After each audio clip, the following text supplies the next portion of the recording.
Hey guys, Coach Jeremiah here from Case Specific Athletics in the Case Specific Wellness Center. Shameless plugs there.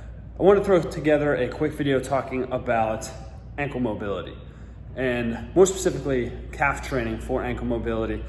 This is one tiny little piece of ankle mobility as a whole that I'm going to address here. There's a lot more to it, but I had a client doing calf raises earlier today and it kind of sparked the thought to do this video.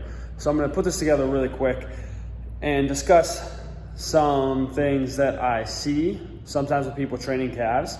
And one of the things that I assess with people whenever they come in for their session the first time is their ankle mobility. Do they have restriction in that ankle that doesn't allow that knee to travel forward past the toes?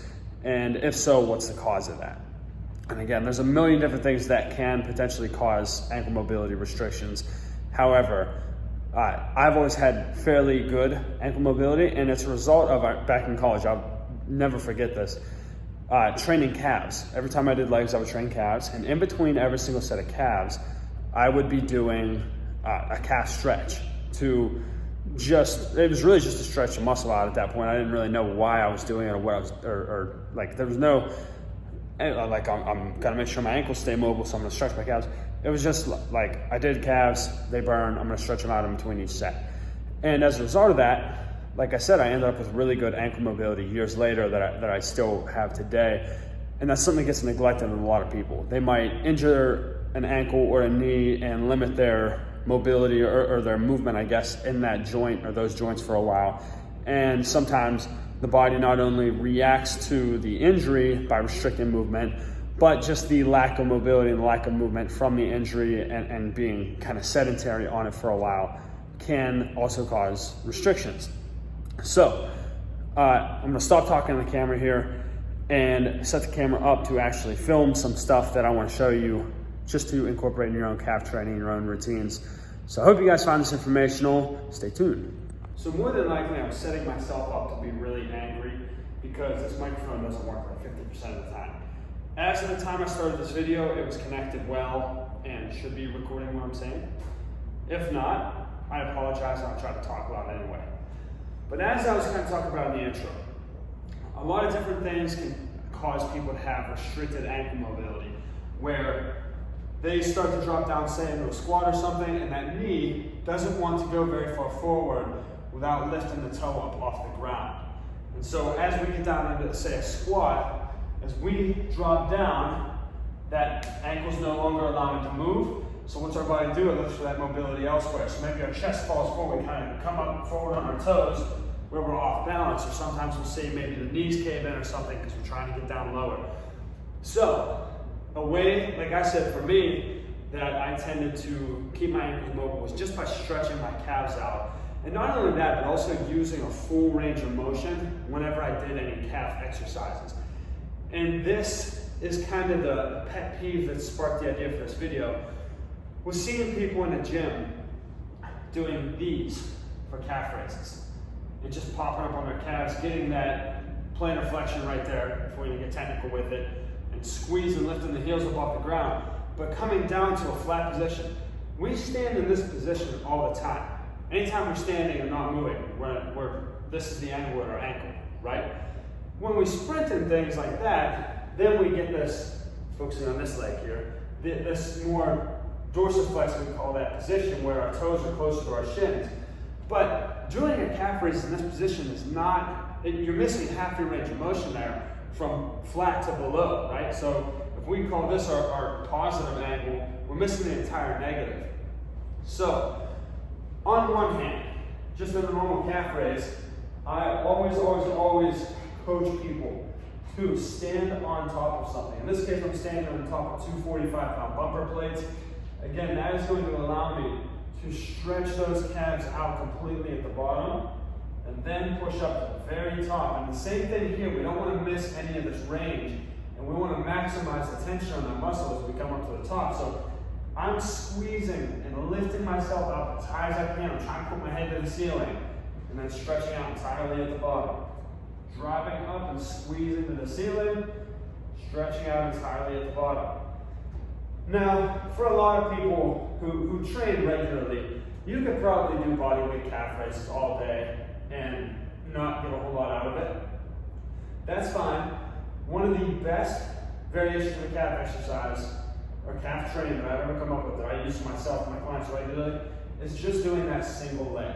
So I might tuck the other foot kind of behind this ankle and then do the exact same thing. I'm going to stretch it out completely, squeeze as high as I can, and repeat. Now you're going to notice you get a huge, huge stretch.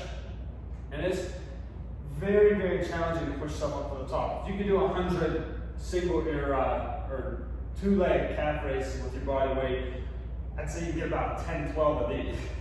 They're exponentially harder than doing it with both legs at the same time. So that's one variation.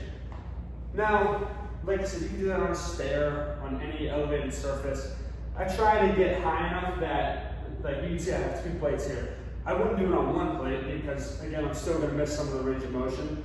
For some of you, maybe your ankles are a little bit restricted, and so if you did it on one plate, you'd still get a really good stretch and not be able to hit the floor. Great, that is awesome. Do that until you're able to get your heel down to the floor and then raise it up a little bit. Now this is I'm proud of myself for this because I came up with this today. I'm sure it's been done before, but I'm going to slide you guys around here on my standing wheelie desk. So, if for some reason you are at a place where you cannot possibly elevate your feet on something, I don't know of any situation where that might happen, but it could. Or if you just want to change up to training calves. This is something that I came up with today. I'm sure that it has been done at some point, but that I'm aware of, I didn't learn from anyone, it was my own idea. So, not only is this a stretch, but you can turn it into a calf exercise. So, most of us have probably seen the stretch where we kind of lean against the wall, put a foot behind us, drop that heel down. Great, awesome calf stretch here. What I thought about today is turning that into an exercise as well. So you can see I'm getting that deep dorsiflexed ankle position, right? My toes are coming back towards my shin. So why don't I turn that into an actual calf raise? So I'm going to be loose on my hands here on the wall. I'm going to push up and squeeze. And then back down, getting that full stretch. Push up and squeeze. Let it relax with that full stretch. And again, you can do that single leg. You can do a double leg as well. Full squeeze, and you can add tension by pushing into the wall and down, full stretch. Up, squeeze, down, get a full stretch. Same as the single leg, or on the plates. I find that doing it this way is a little bit better. Tie your shoes tighter than I did so your heels aren't coming out, but you get the idea. Again, that by leaning into the wall, you are allowing that ankle to get that full stretched range that we have, and then drive up on the toe and squeeze. Excellent just for general ankle mobility, like I said. Excellent for calf training. Really, really good for sprinting athletes or running athletes. Because again, when you sprint, we're leaning forward, we're driving through that toe to get that explosive push off of each stride. So while we might not necessarily stretch that ankle out the entire way each time we sprint or take a stride, we still want to be training that range of motion, not only just for the explosiveness and speed of it, but to prevent injury as well. So that if we get in a position where our toe wants to stretch out, or our ankle wants to stretch out completely rather, that we're not going to have any tissue damage from that. We own that range of motion, we train it, and we're prepared to be put into that position and not have any negative consequences for it. I think that makes sense. I hope so. If you guys are following me, comment. We get you in the comments below. And if not, tell me I'm an idiot. That's okay too. I hope this video was helpful for you guys. I know it's kind of scattered, it's a little bit random. But again, I had a client doing calf raises today, and I thought back to the times that I've seen people doing little heel raises on the floor. It's a waste of time. I swear it's a waste of time. It annoys the crap out of me. Use your full range of motion. Add some weight to it. Do it single leg. Make it challenging. Burn your calves up. And get athletic. get athletic. That's the motivational phrase of the day. I hope you guys enjoyed this video. Thumbs up it, like it, subscribe if you're watching this on YouTube, and hopefully I will get motivated to put up another video soon. We'll talk to you guys then.